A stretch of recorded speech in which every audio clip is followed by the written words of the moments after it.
नमस्कार छात्रों, मैं Ghasiram Regar, HOD architecture, government Ramchandra Khetan polytechnic college.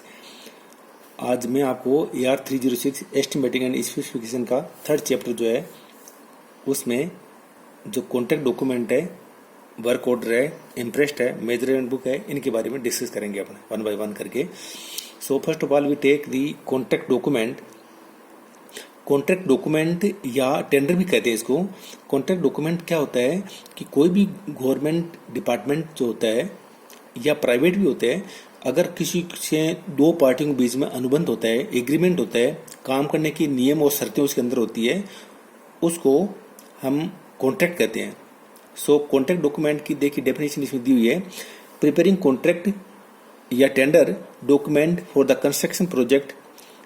एक कॉन्ट्रैक्ट और tender document in construction industry is an agreement between two parties. यानी कि दो पार्टियों के बीच में एक एग्रीमेंट होता है जिसके अंदर इनकी टर्म एंड कंडीशन होती है। दोनों पार्टियां सहमत होती है कि काम किस तरह से करेगा और दूसरी वाली पार्टी इसको पेमेंट किस हिसाब से करेगी। ये कॉन्ट्रैक्ट डॉक्यूमेंट के अंदर होता है। Which they intend to be legally binding with respect to the obligation of the each party to the other and their liabilities. और वो जो कॉन्ट्रैक्ट डॉक्यूमेंट होता है ये लीगल बाइंडिंग होती है दोनों पार्टी के लिए कि यदि कोई भी बात अगर डिस्प्यूट होती है तो इसमें कोर्ट में चैलेंज किया जा सकता है इस कॉन्ट्रैक्ट की कंडीशन के हिसाब से। ये इसमें टर्म कंडीशन है और अगर कोई पार्टी टर्म कंडीशन की फुलफिल नहीं करती है तो इसको कोर्ट में चैलेंज किया जा सकता है।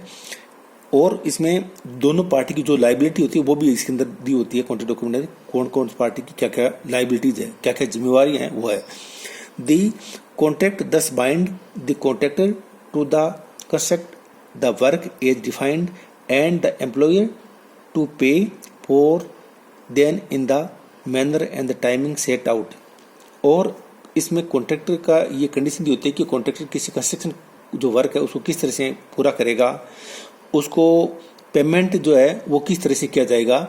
पेमेंट करने की देखिए मैं बताऊँ आपको, कई बार क्या होता है कि कॉन्ट्रैक्टर जो किसी काम को बीच में छोड़ के चला जाए, मान लीजिए काम शुरू कर दिया और उसको काम को बीच में छोड़ के चला गया, तो कॉन्ट्रैक्ट के अंदर ये भी होता है कि इसको पार्ट रेट दी जाएगी। पार्ट रेट का मतलब कि पूरा जो काम होता है उस 100% न पेमेंट करके उसका 75% या 60% या कोई भी है उसका पार्ट रेट का पेमेंट का भी प्रोविजन होता है इसके अंदर। ये सभी जो है कॉन्ट्रैक्ट डॉक्यूमेंट का पार्ट होती है।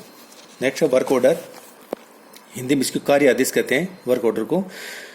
और कार्य आदेश में देखिए, after got tender from the main contractor called as the client we have already quoted for that work during the tender, then they accepted our prices and given the contractor for us, they specifically mentioned about the work in the work order that to do and how to do with clear diagram and measurement.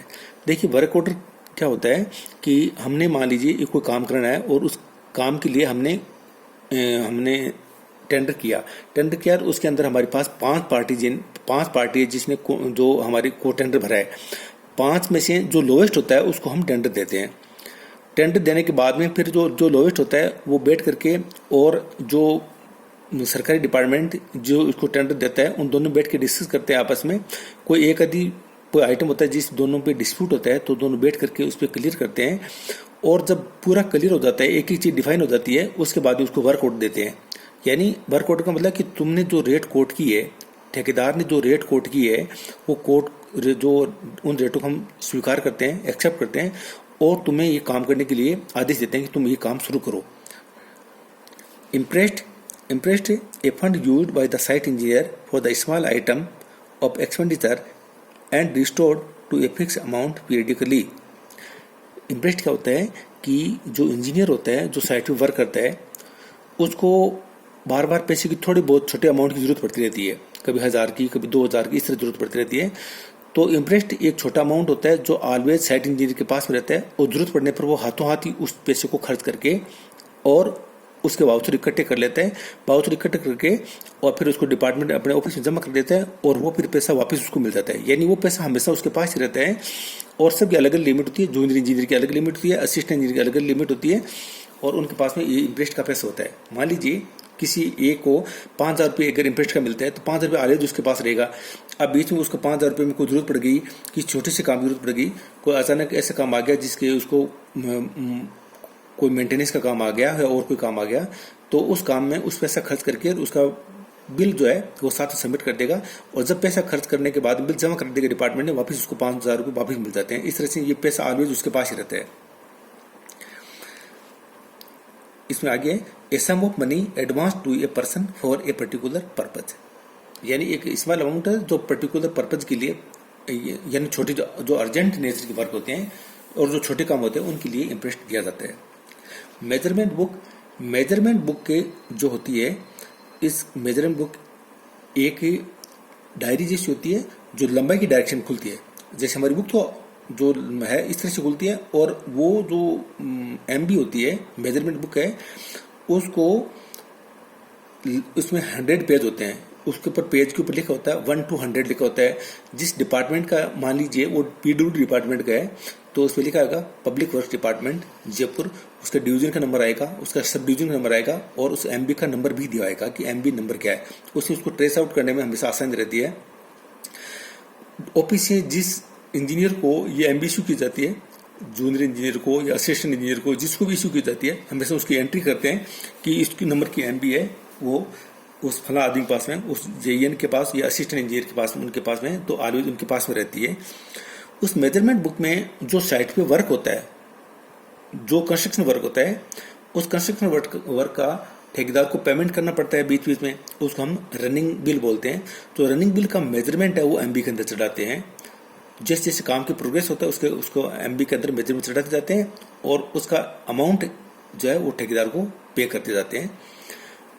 और या फिर माल अगर कोई supply ले रहे हैं, department किसी से सप्लाई ले रहा है तो सप्लाई लेता है तो भी उसकी मेजरमेंट है वो भी एमबी में चढ़ाते हैं, और उसकी जो रेट कोर्ट की है उस कोर्ट की हुई रेट के हिसाब से उसका पेमेंट करते जाते हैं। तो ये एक बहुत इंपॉर्टेंट डॉक्यूमेंट होता है और इसको हमेशा बहुत सावधानी से रखा जाता है।